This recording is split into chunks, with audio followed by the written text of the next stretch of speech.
becoming quote-unquote sponsored in Venezuela as a female is the path of least resistance. Today we discuss.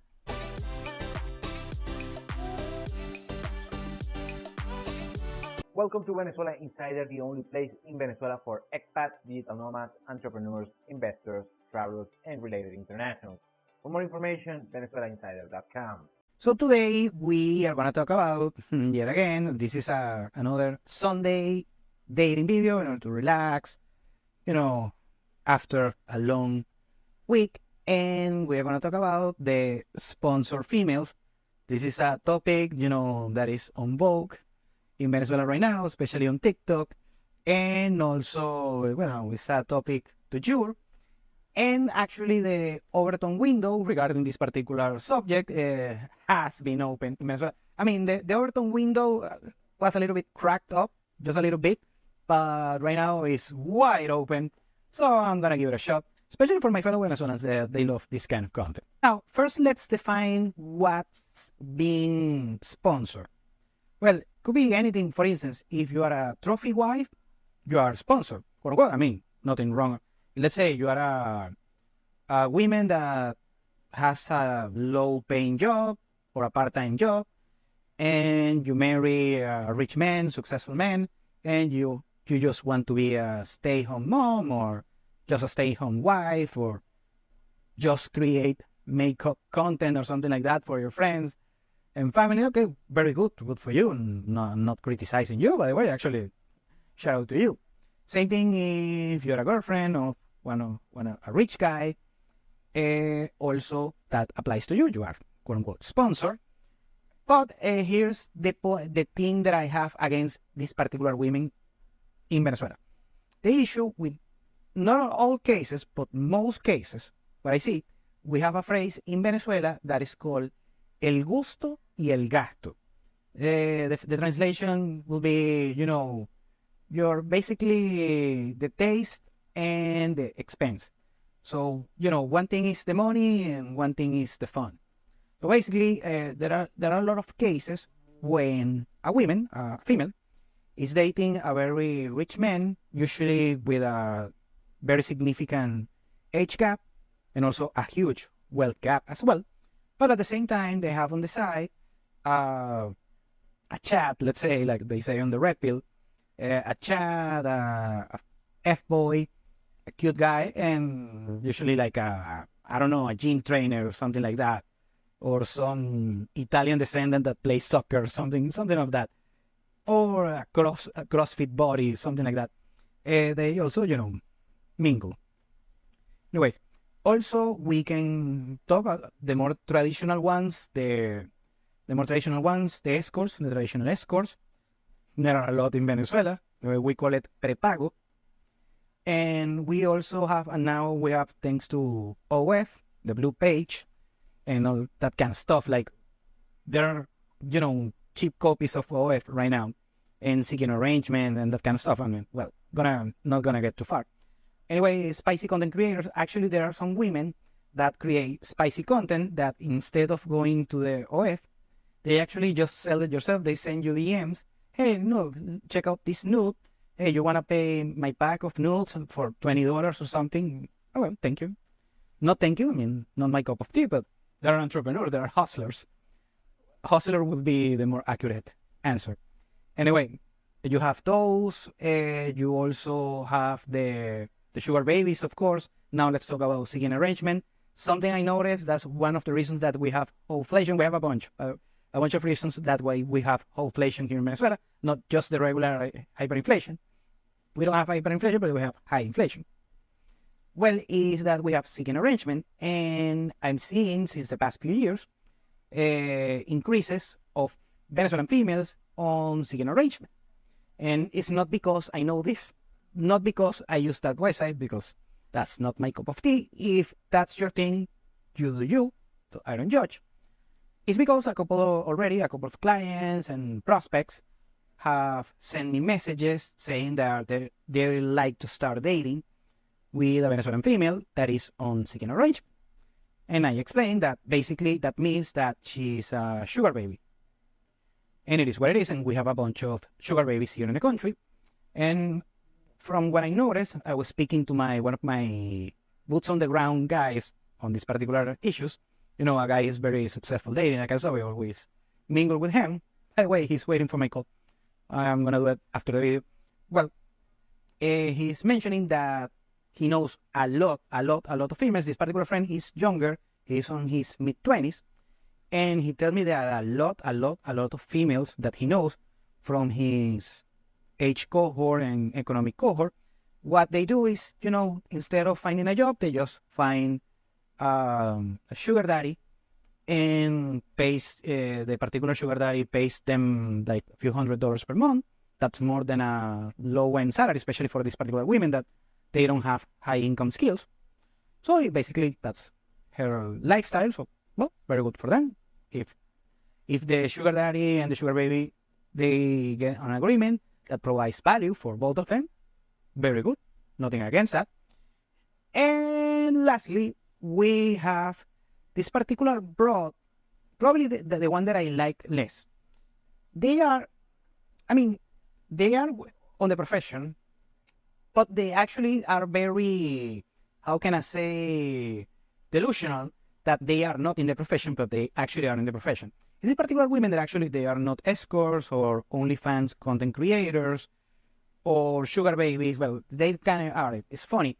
You see them a lot in yachts, in private planes, in fancy restaurants, and with a very particular lifestyle, and with nice designer clothes and designer bags, you know, that kind of stuff, for Venezuelan standards, of course.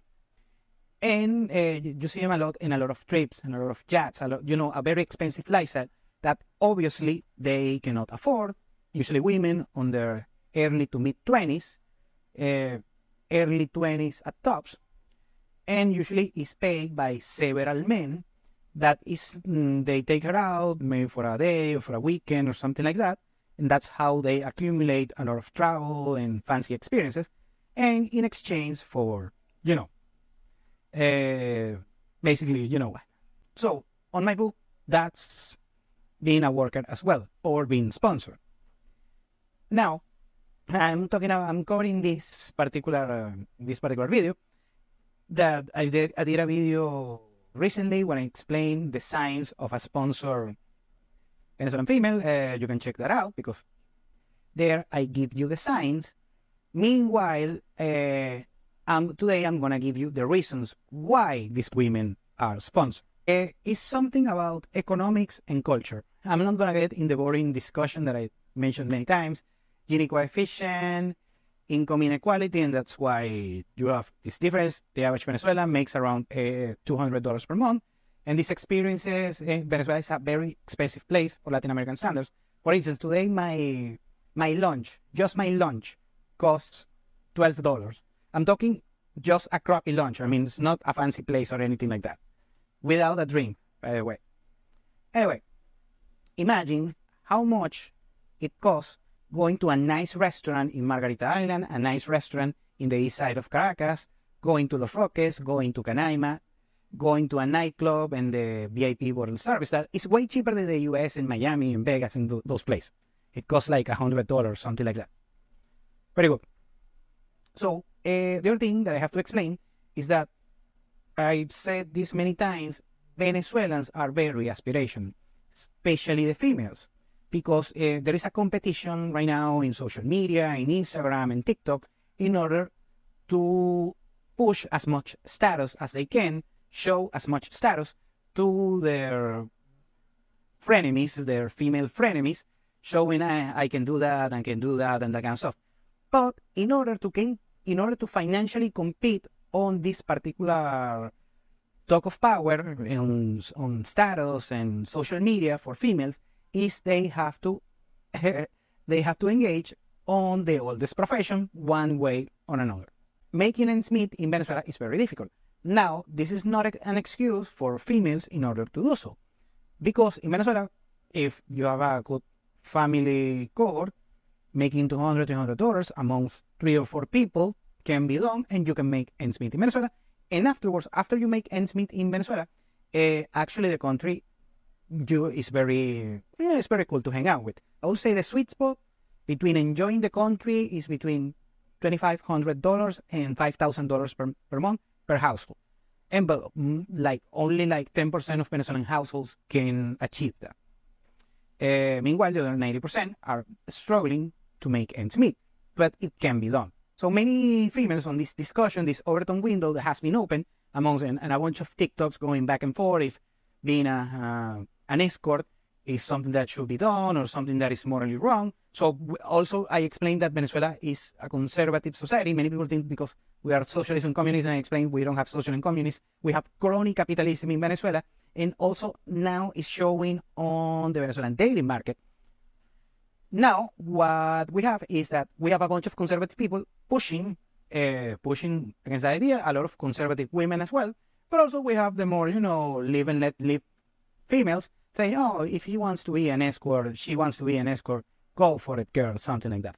And you can do it because maybe you have an economic necessity. No, they don't do it for that. They do it because we have a word called sinvergüenza. A sinvergüenza is someone with no shame. And these particular women, these particular workers, sponsor women, I'm talking, the sex worker kind, these are women with no shame.